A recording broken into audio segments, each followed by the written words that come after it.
حضرت محمد صلی اللہ علیہ وسلم نے فرمایا جب تم ایسے ہو جاؤ کہ تمہارے غم زیادہ ہو جائے اور تم ان غموں کو ختم کرنا چاہو تو مجھ پر درود پڑھو، یہ تمہارے غموں کو ختم کرنے کے ساتھ تمہارے گناہ بھی مٹا دے گا۔ یہ جو دکھ ہوتے ہیں نا ضروری ہوتے ہیں، یہ ہمیں اسی در پہ لے جاتے ہیں، وہی رب کے پاس۔ جیسے بچہ چوٹ کھا کے ماں کی طرف بھاگتا ہے نا، بالکل ویسے ہی ہم بلبلاتے ہوئے اللہ کی طرف بھاگتے ہیں اور اسی سے رجوع کرتے ہیں۔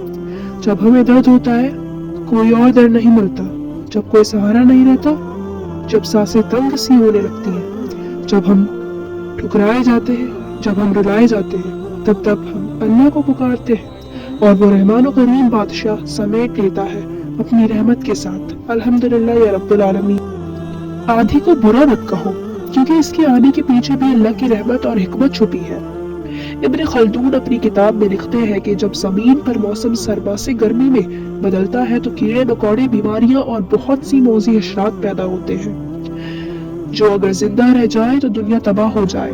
تب اللہ مٹی سے بھری ہوا اچھالتا ہے جن سے یہ بیماریاں اور حشرات مر جاتے ہیں اور زمین انسانوں کے لیے محفوظ ہو جاتی ہے۔ اللہ رب العزت نے کائنات میں ہر شے انسان کے لیے بنائی ہے اور ہر چیز میں اللہ کی حکمت پوشیدہ ہے۔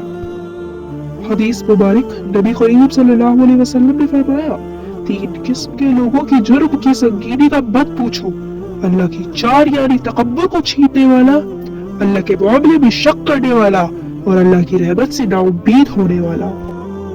اللہ تعالیٰ فرماتا ہے، رسول اللہ صلی اللہ علیہ وسلم نے فرمایا، اللہ تعالیٰ فرماتا ہے کہ میرے اس مومن بندے کا جس کی میں کوئی عزیز چیز دنیا سے اٹھا لوں اور وہ اس پر ثواب کی نیت سے صبر کر لے تو اس کا بدلہ میرے یہاں جنت کے سوا کچھ نہیں ہے۔